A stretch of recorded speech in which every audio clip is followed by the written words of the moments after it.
Good evening, ladies and gentlemen. Claude Sharada here from Africa Media Australia on African Knowledge. We do have to apologize to all of you for watching this show because we've had some technical issues that have not allowed us to start the show on time at 8 45 as we normally do. So, apology for that.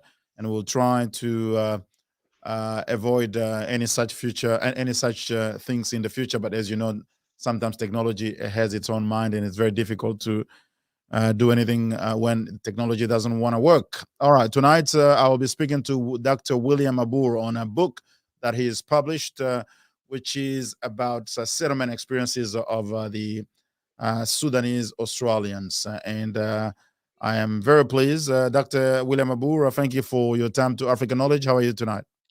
Yeah, not too bad, Clyde. Thank you for inviting me to come and be part of these conversations. Yes, Absolutely.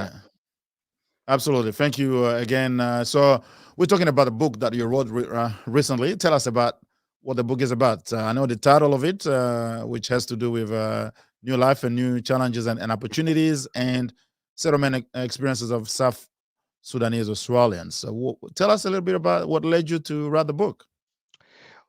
well, being a social worker who work in the field and work during the time that many South Sudanese arrived, came to Australia. So there were a number of issues that the settlement issues that were facing the community, uh, and uh, and by that time I was I finished my bachelor of social work, and then I work in the field as a social worker, and I went back again to do my masters, and during my masters I wrote a minor thesis, and the minor thesis that I wrote I did a research about settlement, and I tried to understand what are the settlement issues, in terms of community. And when we talk about settlement issues, they are very broad.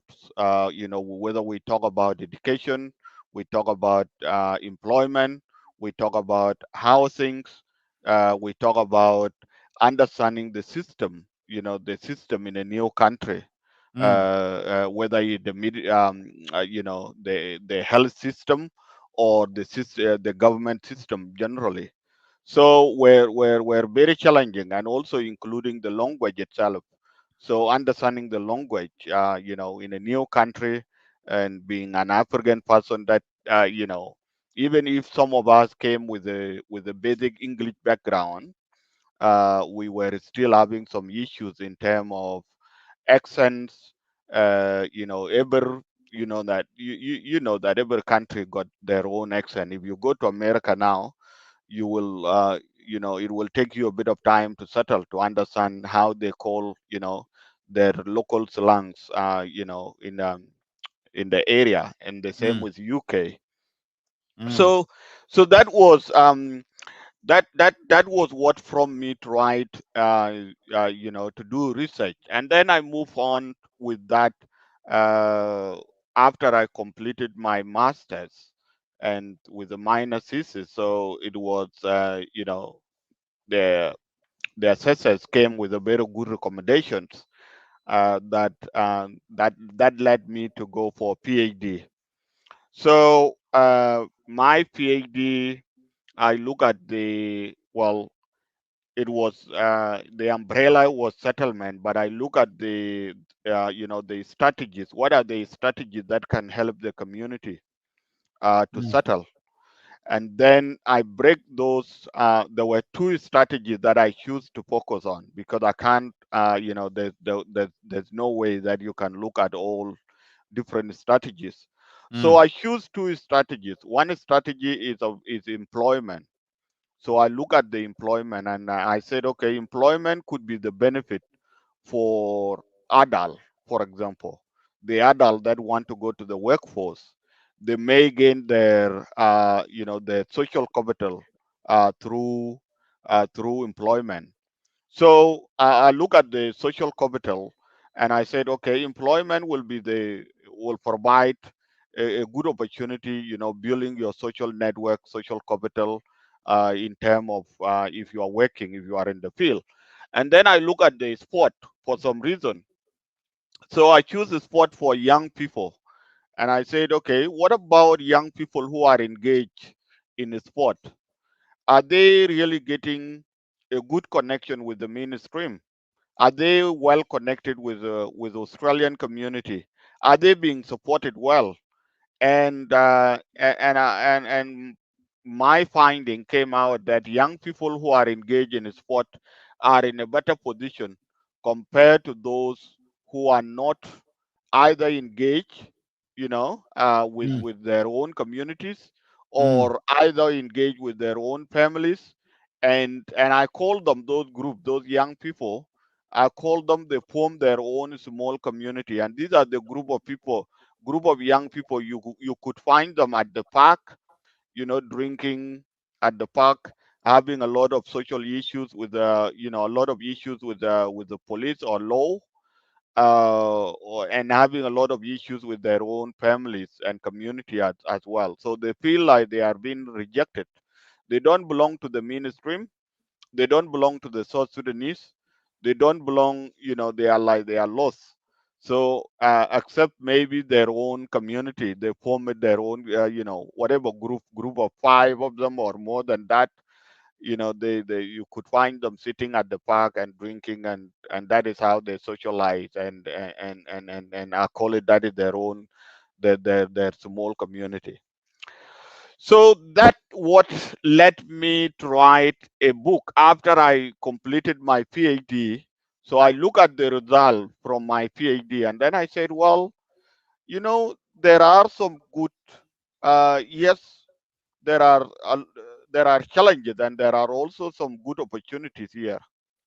And and okay. and I and I think I need to let the community know. I need to let the community know that, yes, I acknowledge the challenges, and I also, try to highlight some of the opportunities that are available. Yeah. And my aim was that maybe the community, the young, well, individual might choose to tap into some of the opportunities that I have documented. So that was my aim. That was the reason why I written the book and published by African World Book. Okay. Well, absolutely. I know that there are a lot of issues and challenges that many African Australian communities face in general, as well as the South Sudanese communities in particular. And yourself being a member of the South Sudanese community, well, I mean, obviously, it's difficult to summarize the whole book in a setting such as this one, but we can talk about some of the main things that, I mean, the main findings of your research, because the book is informed by the research that you did. Can you name about three or four main issues that South Sudanese Australians face in their settlement? And I think you kind of did a little bit of that initially, but I want to sort Yep, of come back on that so we can start breaking that down to see how many of these challenges there yep, are, and what are the best way to address them. yep. So, well, one of the there are many challenges, but the families, or the community, the families are trying to manage them, or individual are trying to manage them. Yeah. But uh, one of the bigger challenges is parenting, for example. Mm-hmm. So many parents who have their either teenage children, they were worried about their, the engagement, well, of their children, and the future of their children. And that was one of the bigger things that the adult or the parents spoke about. Mm. So they spoke about, having difficulties parenting teenagers, for example, and having difficulties, trying to understand the system, and the challenges of having difficulties in parenting also linked to with the fear of the government, and that includes, the fear of child protection. If Mm-hmm. you are African parent, you have, the way that you were brought up in Africa by your parent is completely different with the way that you can bring up your children here. and that was so confronting to some of the parents. So acculturation, or acculturation was a bigger thing. So changing the culture, accepting some of the challenges, such as family breakdown, for example. So a Mm. lot of families were, they were not really working together. The parent, and then it become, a father take his own direction, and mom try to look after the kid, and then mom end up being either being frustrated because managing the number of children become more traumatic, more challenging, and that also triggered a lot of the previous trauma, Mm. or post traumatic stress disorder. So you could find that, if you talk to the parent, for example, you would find one of the sign and symptom is, either they get angry quickly, when you mention something. For example, I work in a school, in high school, and I have Mhm. seen this with most of the parents when we meet.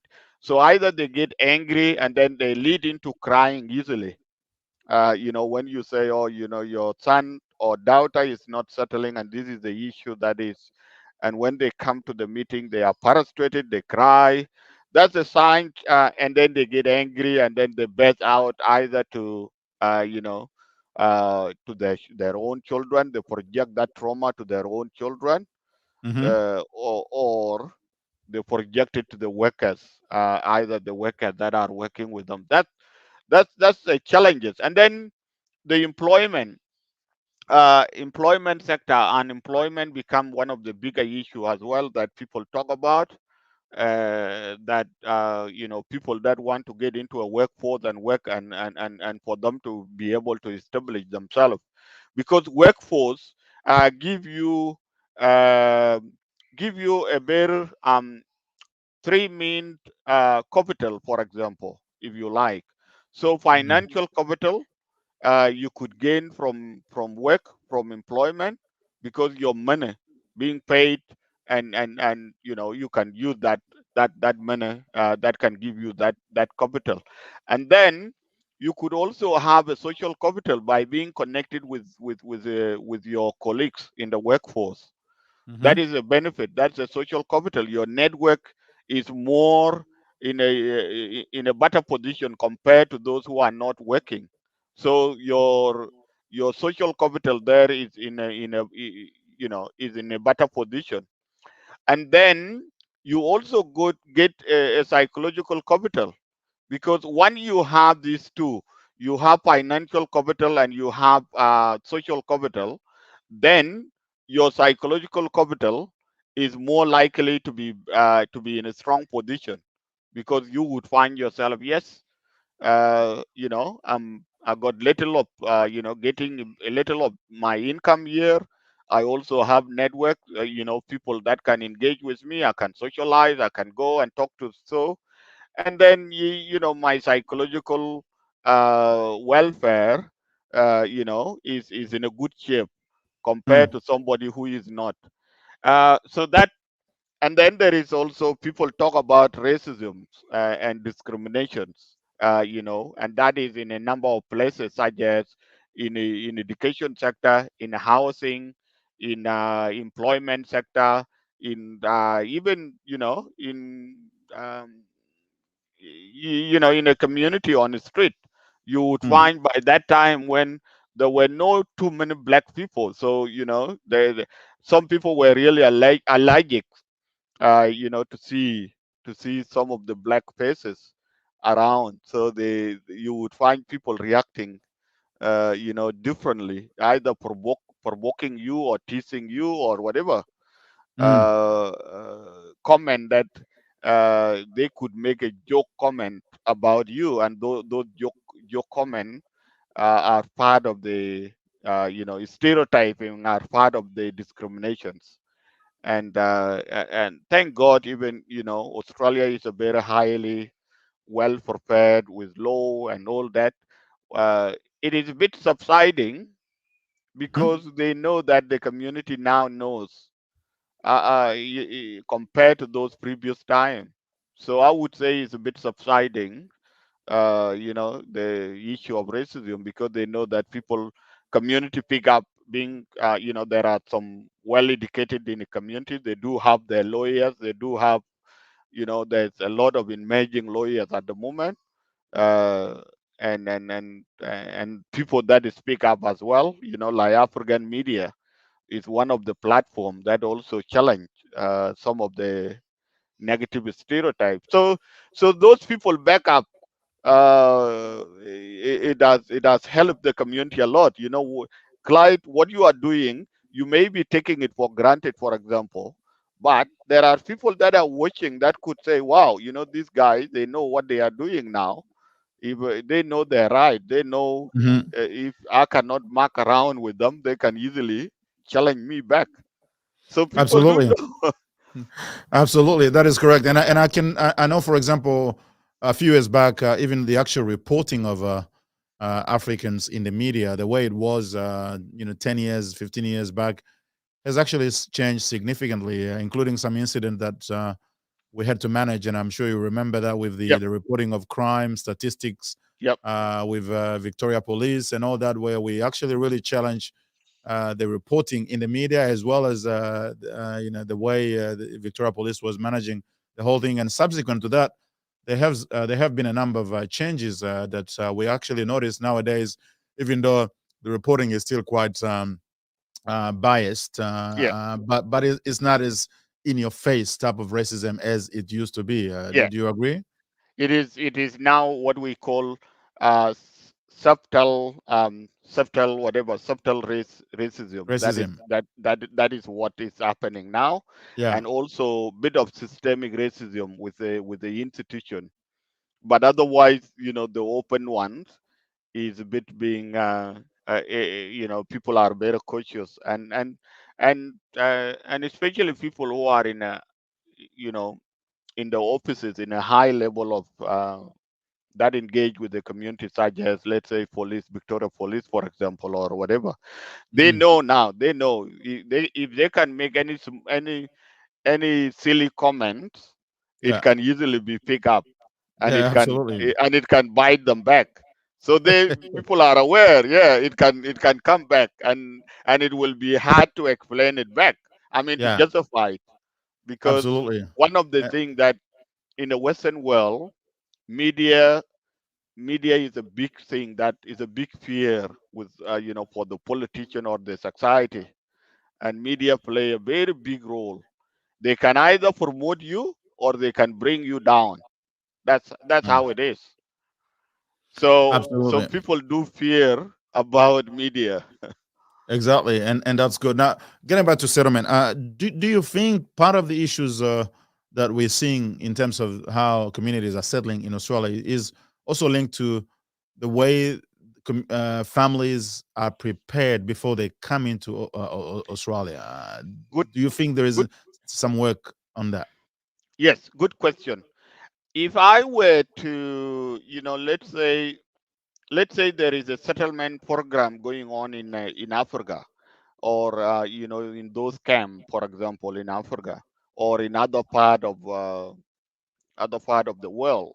Hmm. I would really recommend that people who have experience, like myself and you and others, in the community, should be the right people to be engaged and to be able to go and tell people.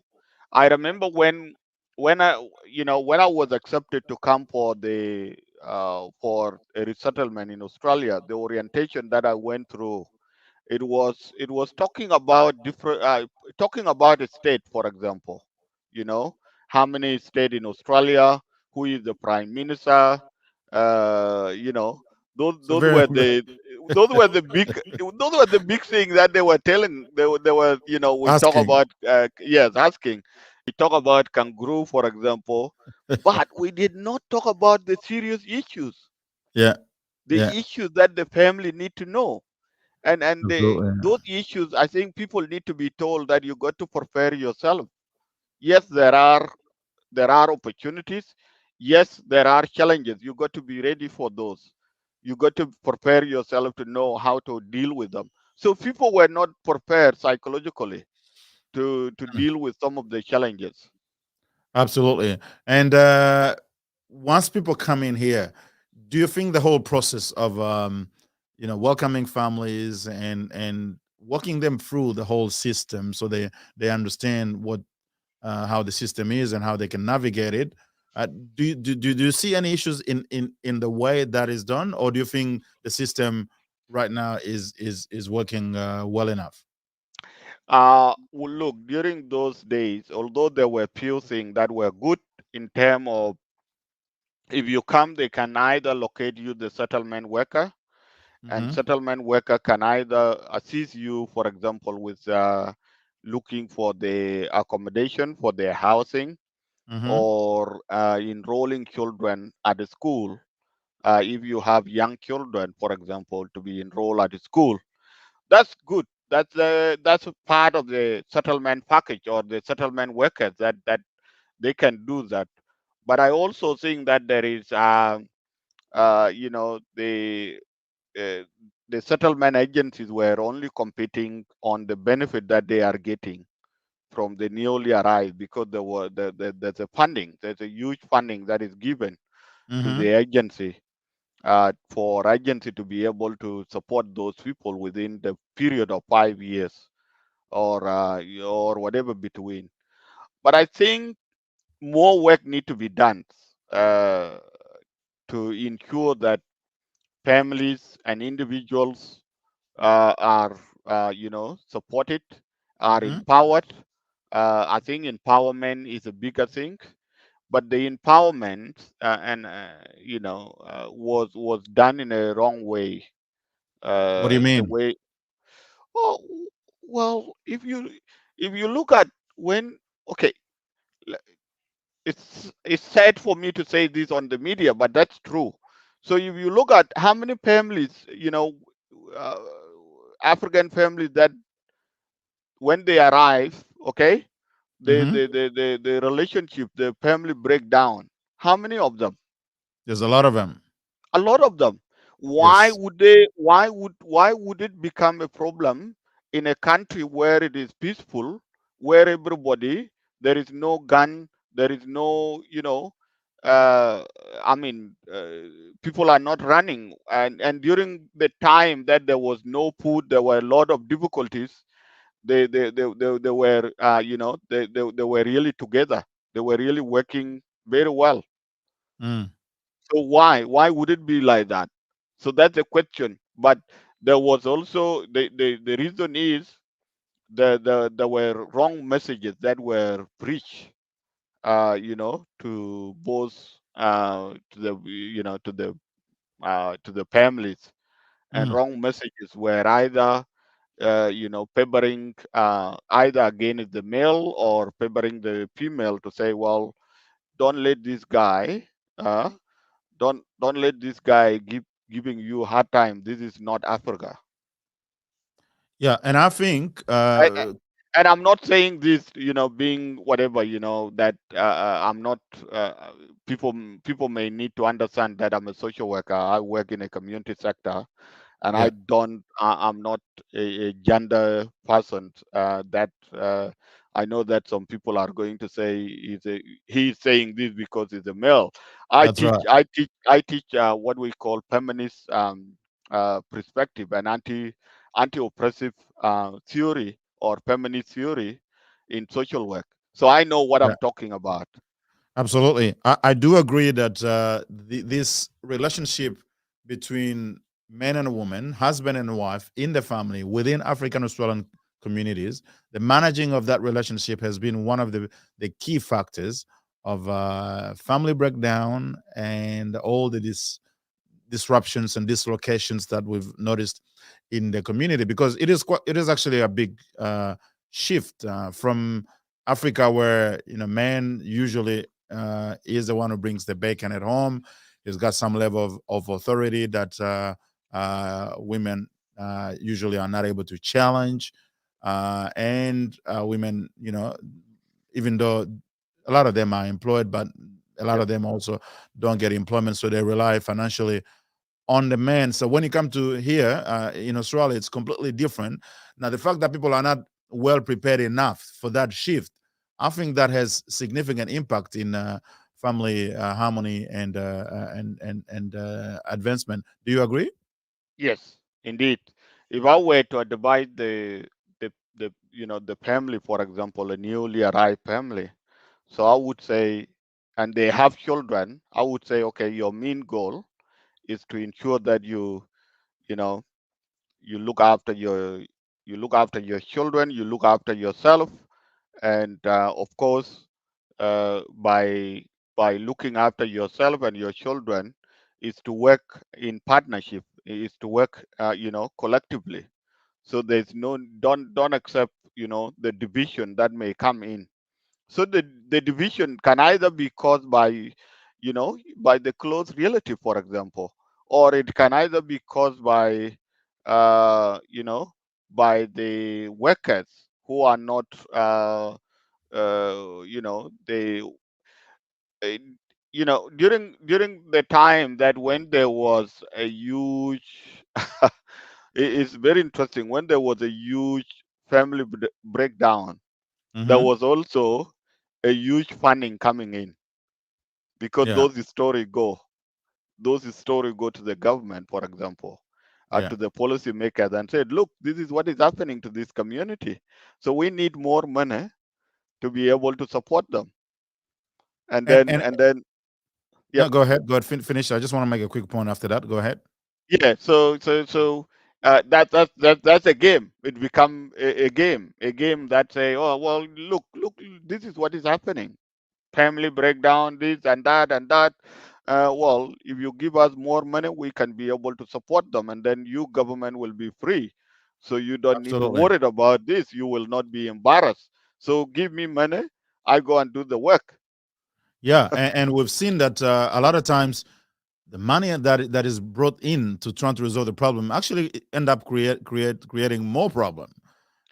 Create Uh, more problem. Create yeah, more problem. It's yep. because when first many of the settlement service providers are usually, I suppose, motivated by the needs to tick the boxes and satisfy the conditions of the funding. I mean, the government who's providing the funds, rather than really meets the needs of the community. And when there is a lot of money, obviously, people in the community who know that the government has budgeted money for to help the communities. There are grants and stuff. So the whole interest in getting access to some of the funding from community associations, and God knows how many there are, that creates a level of suspicion, and there's a kind of a Yeah. competition, and all that in the end doesn't help the community. Do you think the government understands this, or they're just throwing money at the problem?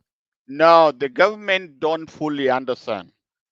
The Okay. government does not fully understood what is happening. So they are told this is a problem, so we need money for us to go and address it.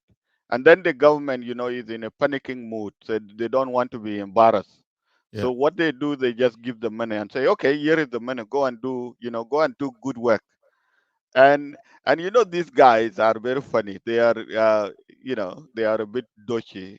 This middle, I call it Middleman. middle class, middlemans. They are very dodgy, my friend. So you could, the way that they run, they are just running the business. It's just like the business. I wanted to keep my business, and I Mm. wanted to keep thing to come. So your problem will actually bring more income to them. Mm-hmm. The more you have problem, the more the community is in crisis, the better income it is. The better funding will come. That Okay. And they don't want to hear that. They even avoid. These guys are very tricky. They don't even, once they know you are very bright in the community and you are well educated, they will Mm. actually try to work hard to isolate you. Mm. That's it. Mm. That's the thing, because Ah, they are, yeah, yeah. yeah, One, they know that you are very bright and you can actually point out some of their weakness and fall here and there. yeah. They will not talk to you. They will avoid you, and they will go and Absolutely. talk to some people that does not have knowledge at all. I The can confirm that. people that they can blindfold. Yep. Yeah, Absolutely. I actually have a personal experience on that. I know in my area, local area where I live in Melbourne, in Wyndham Yep, area, I engage with some, service provider here. And initially, we started putting plans together. We started talking, but the moment I came back and because I drafted a document quite comprehensive on some of the issues that relates to the communities and stuff. And once they got that, they come back and say, "Oh no, we think we're going." So they're trying to find excuses. Pretty much, will tell me they're going to work to find more newer and emerging communities because we kind of my organization that I was yep, establishing then, the Wyndham African Community Council, Community yep, Network, was kind of too established, and they're working with yep, smaller. I'm saying, well, you need to work with both those who are more established and the newer yeah, one, and trying to bridge the gap. But they didn't hear; they just went away. So once they know that you know what you are talking about, for yes. them, you're not good for their business, isn't it? Well, you are not good, and that's a culture in the Western world, brother. Yeah, Especially, yeah, you got to be careful in Australia. So that's part of the thing. So one, you are absolutely. you are too bright, and you are, you know think very well, and you can easily say, point something out. Yeah, The next strategy for them is to put you, to avoid you, yeah, and get somebody and else who they get can get use in somebody control. that they can manipulate, Yeah. because All it's right. all about manipulation.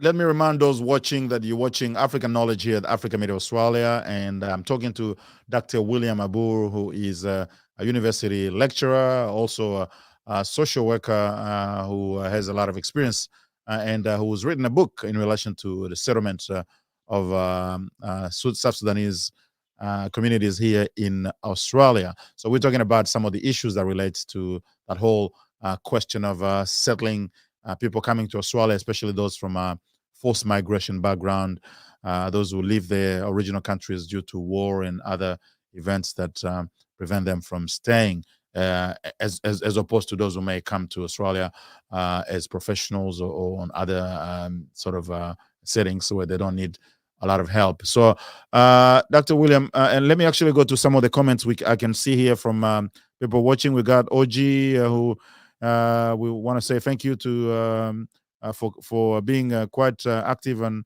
watching and giving comments.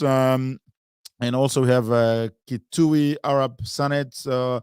I'll read some of what he says. Yep. In relation to the question of whether the government knows that throwing the money sometimes is a big problem. If he thinks that the government knows because they did the same with the indigenous people, and also because kind of similar sort of issues. uh, And that's what. Kitui says research and anecdotal evidence shows that visible African refugees experience more unemployment challenges compared to other refugees. What strategies are Sudanese community members using to reduce unemployment? Do you think unemployment can be linked to a rise in criminal activities among African youth? That's a good question. What do you think of that? Well, obviously, it's not about South Sudanese. If you look at all the what we call disadvantaged communities, whether you look at it in America or in UK or in Australia or in Canada, those communities that live in a disadvantaged areas, it's one of the reasons that they become more disadvantaged is lack of employment.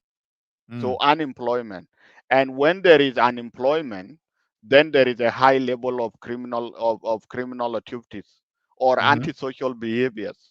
mm-hmm, So unemployment is one of the main problem that is causing some of the issues that we all know in Melbourne for a few years ago, where when it comes to the young people.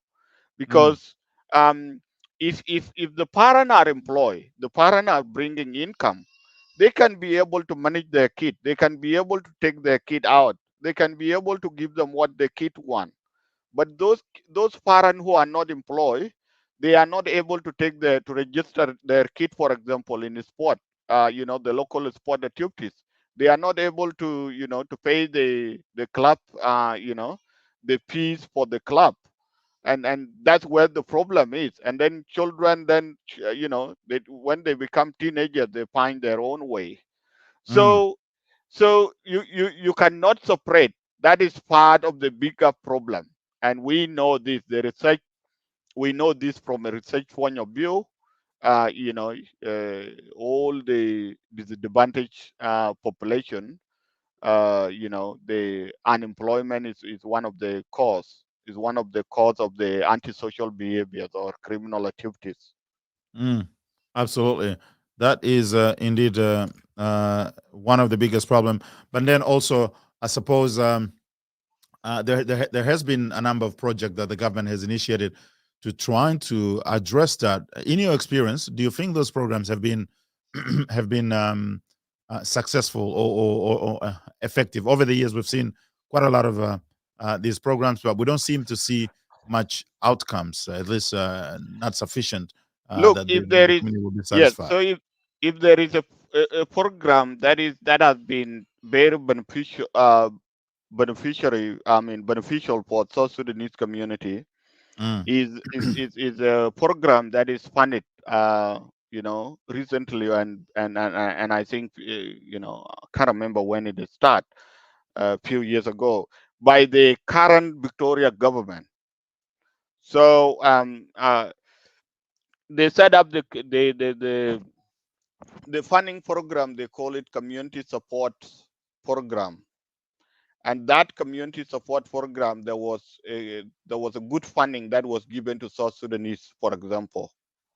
So the amount was given to the community and said, okay, you community, they call it CSG now, CSG funding.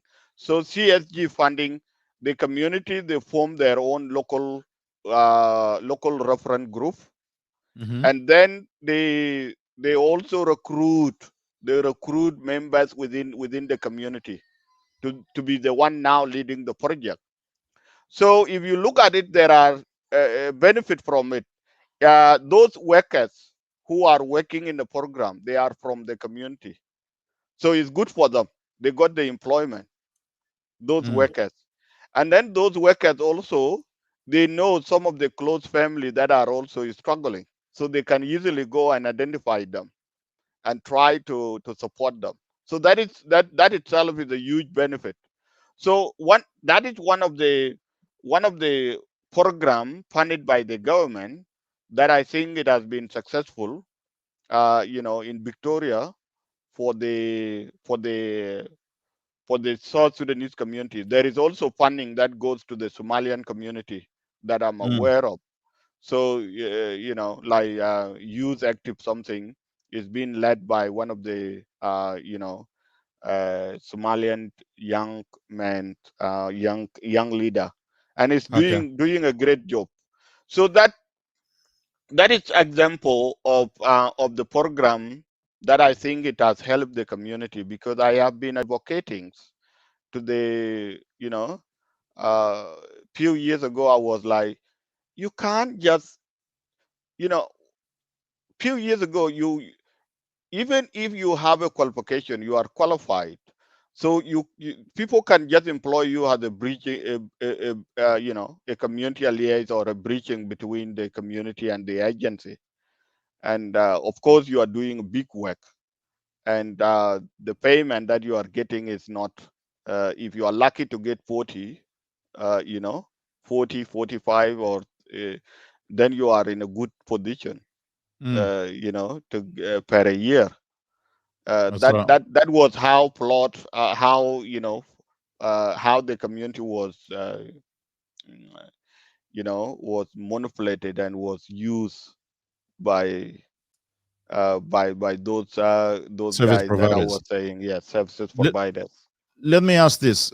I think all South Sudanese who come to Australia and go to various states, they pretty much come from the same sort of demographics,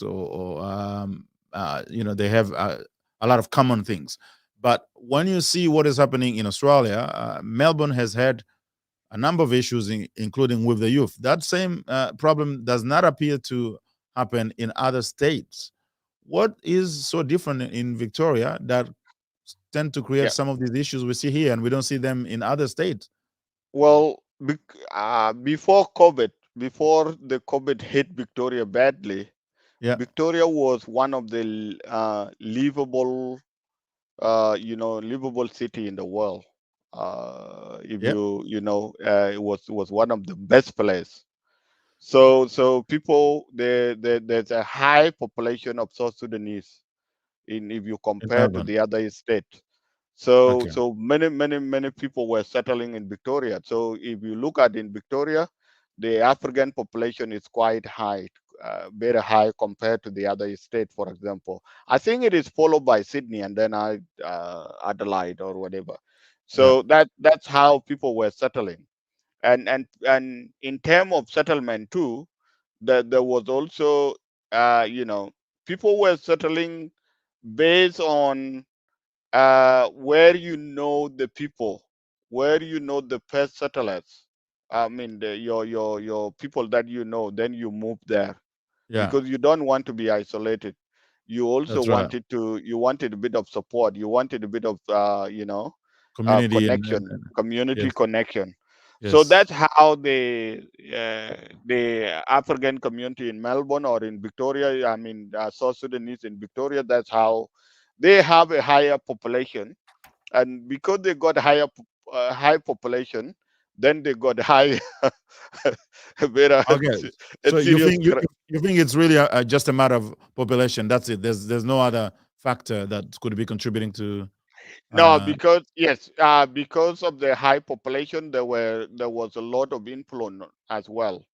uh, you know, uh, there were a lot of negative influence that were happening, okay. and of course, we Mm, talk about unemployment as one of the issue, but there were a lot of negative influence that were happening in Victoria, and there were some of the serious serious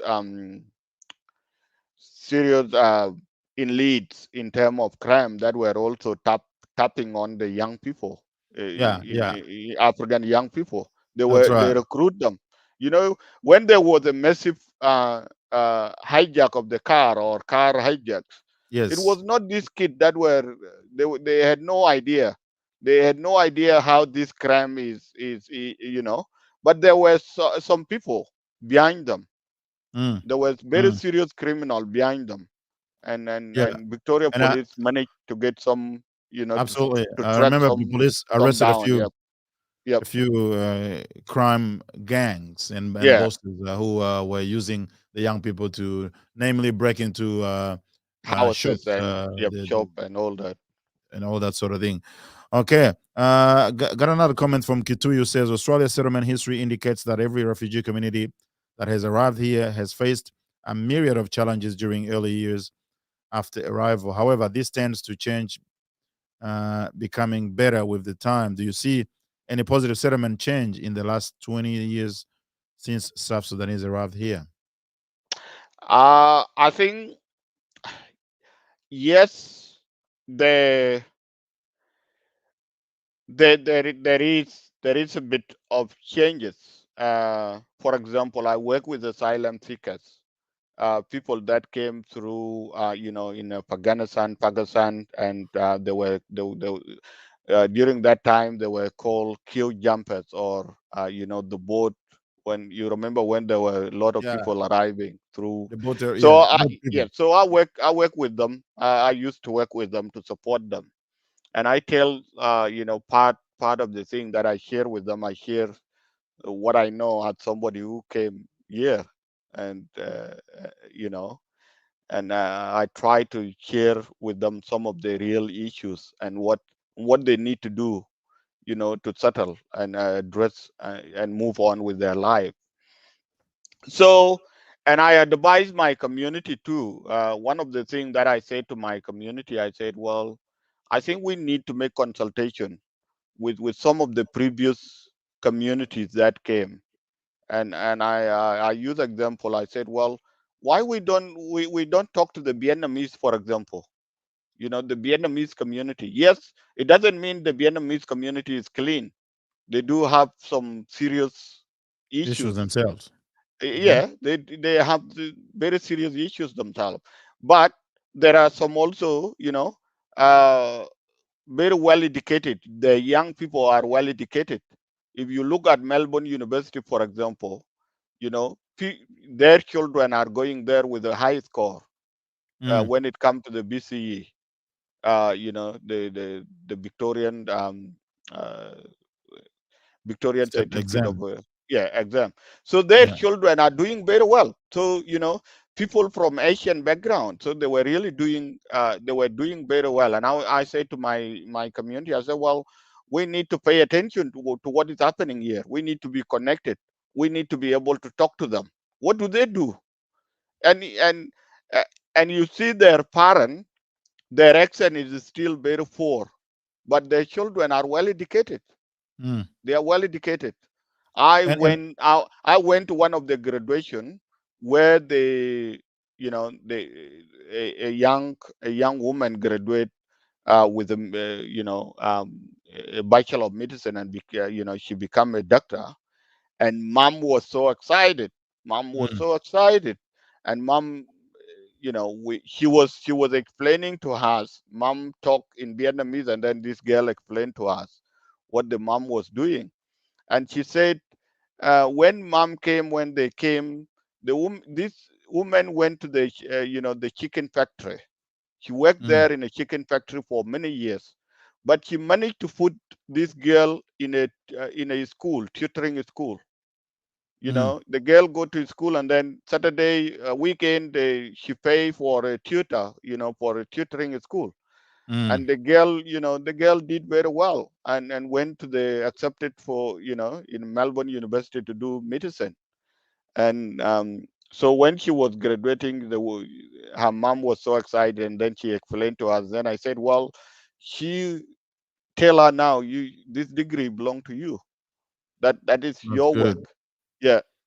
All right. uh, So I suppose the point you're making there is that we also need to learn from other communities that have yes. settled here before, w- and see how they've traveled the journey, the settlement journey, and learn from what they have done, because they have obviously been here before us, and there are things that they have yes. learned that we can also learn, and that's something good. I remember even previously myself, I was trying to reach out, excuse me, to the Jewish community, and we Yes. organized a dinner for African professionals with the Jewish community, which went well. We actually did get quite a bit of a good Yep. feedback on that community. We do have to establish those links, but Yep.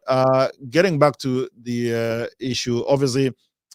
In trying to address, because we have another 10 minutes or so to go, Yep. in trying to resolve many of these issues that you have identified in your book with regards to the settlement of South Sudanese Australians, what would be some of the solutions that you propose in a very pragmatic and practical way? What Yep. should the government and the communities do, and the individual? Because I guess this settlement thing has three levels. There's Yeah. the family level, and then there's the community level, and there's the government level. And the family level, there is both the whole family setting and the individual, the young people themselves, or the people growing up. Now, what do you recommend at all those three levels? Yes. Good question. So I normally say to people, this is my advice, uh, to people generally. Try to try to define. Sit in your own way. If you don't understand, ask somebody, your friend, or somebody that you think that can really assist you. To clearly define your purpose, your aim, what you want to achieve. Mm, Once you fully understand whether you want to go to the workforce, then you can be able to look for the work and get that job and work and work for yourself, your family, and other people that you support. That can be your goal, your main goal that you want to do.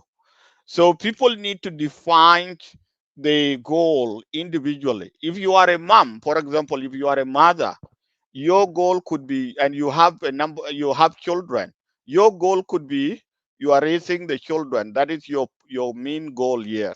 You wanted to raise these children in a successful way, and therefore You will do all the requirement, the work that you make sure you drop them at the school, and you make sure you pick them up. You make sure that the kid went to bed, at the right time. You make sure that you do, the housing work that you need to, the household work that you need to do with the kid. And when we start doing this at the individual level, then we can move this to the community level, because there's no need for us, showing our face in the community and trying to go and say, we want it to be fancy. If you like to be fancy, by trying to challenge, or by trying to talk about some of the bigger ideas that we cannot even achieve, for a number of years, and Mm, leave our own house unclean, if you like. And when I say it is not, I'm not talking about the real house that you are sitting in, but you got to organize your life. You got to pick up some of the things that you need to organize. For example, what I did when I came, I realized that I cannot settle well in this country without educating myself. I need to educate myself. So I have been working at the same time I have been doing studies, because I know that I cannot compete with these well educated people unless I have to educate myself and understand the language properly.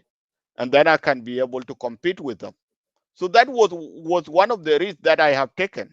And that was a personal decision, for example.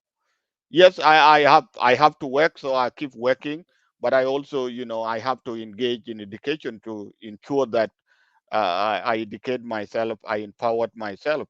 Some of the advice that I got before, some people were they wanted to take me to the wrong course and say, oh, you do this, that will be you do this and you get this quickly. But no, I said no. I need there's something that I wanted to understand. I remember when I came and I was a device, I was looking for the course advice, and I mm, was sitting between community development and social work. And one of the, I think it was a settlement worker or whatever, that say, oh, don't do social work, it's hard for you, you won't achieve it. Go for a community development, you do it for 2 to 3 years, and then you graduate, you get your degree, and you go.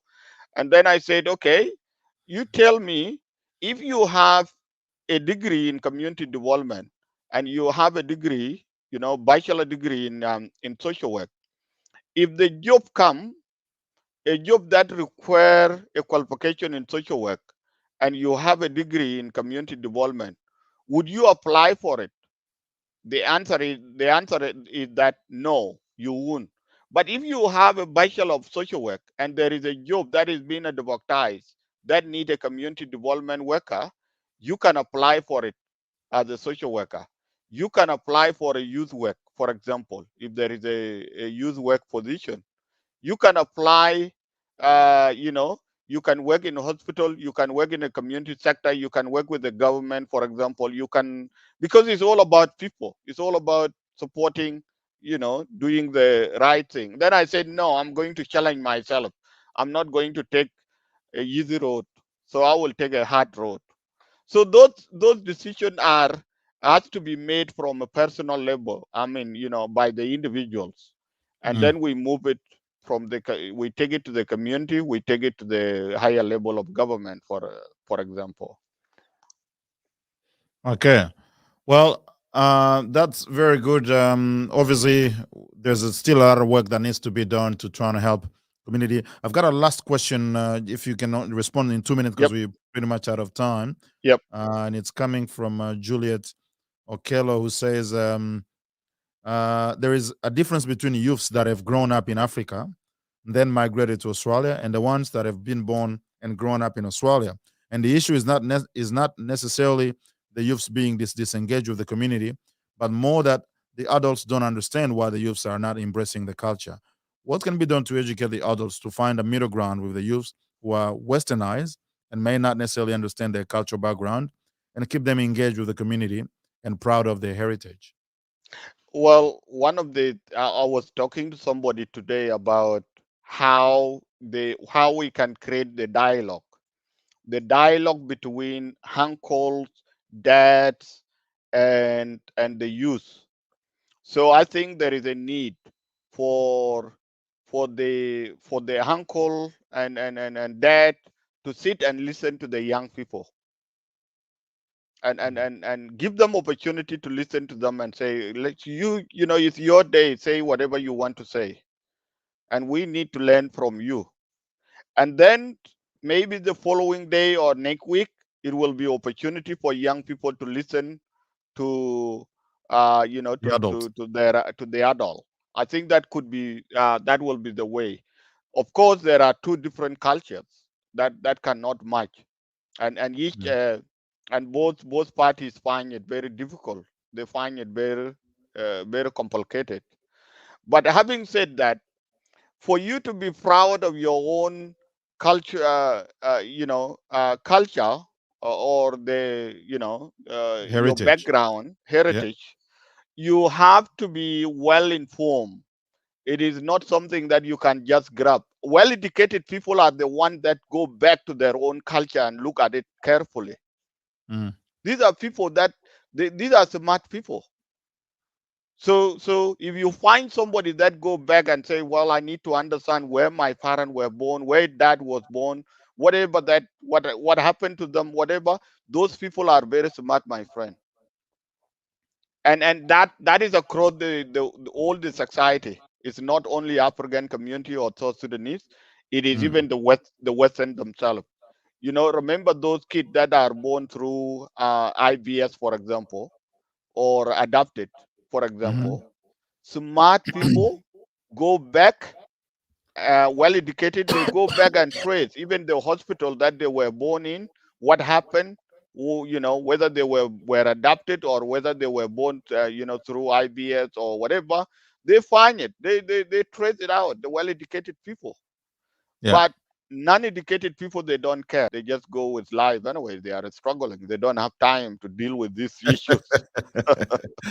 All right. So I suppose there is a need for communication, Yes. as you're saying, between the adults and the young people to sort of try to understand from, each other, from where they are coming from, because obviously, kids that have been born here and growing up here should not be expected to align with everything that is African in terms of culture, because obviously they're educated with the Australian culture, and even though they cannot totally escape their African heritage, but there's a lot of things that just won't be the same. So that sort of communication, and I suppose part of the problem sometimes is that the parents also have limited communication with children who grow up here or are born here.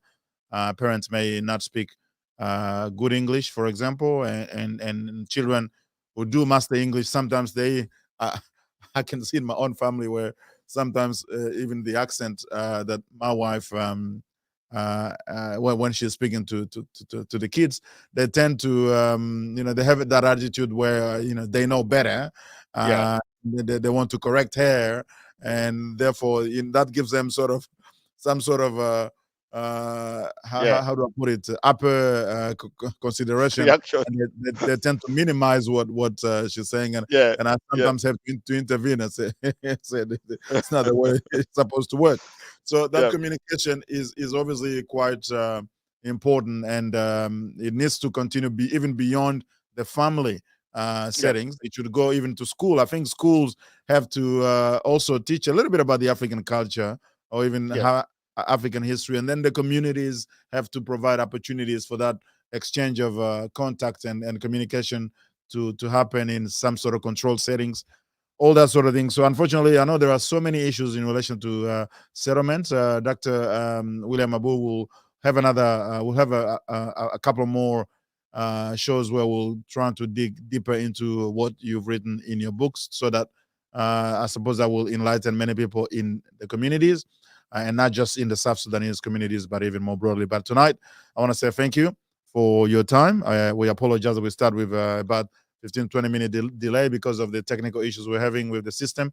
And for those who've been watching, we say thank you for watching, and thank you for submitting your questions and your comments. Please continue to share the video. And as usual, we remind you that if you know something that is of value that you want to share with the community, please contact us here at Africa Media Australia, because African Knowledge, this show is available for everyone who can share something of value. And I know Kitui is asking to be invited. Yes, Kitui, we will invite you, no problem. I know you've made some very good comments and you've participated in this show for quite some time. So you certainly do have something that you can share.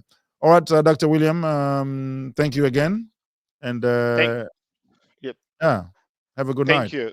Thank you, Clyde. Thank you for the opportunity, and thank you for the great work that you are doing on behalf of the community. You are giving the voice, you are providing the voice to the community. For this platform, I think is a great platform for the African community to be able to, to share some of their experience, their knowledge, and of course give them voice, Yeah. and to be heard. So I really appreciate the opportunity, and I wanted to thank you, from my bottom of my heart. Thank you.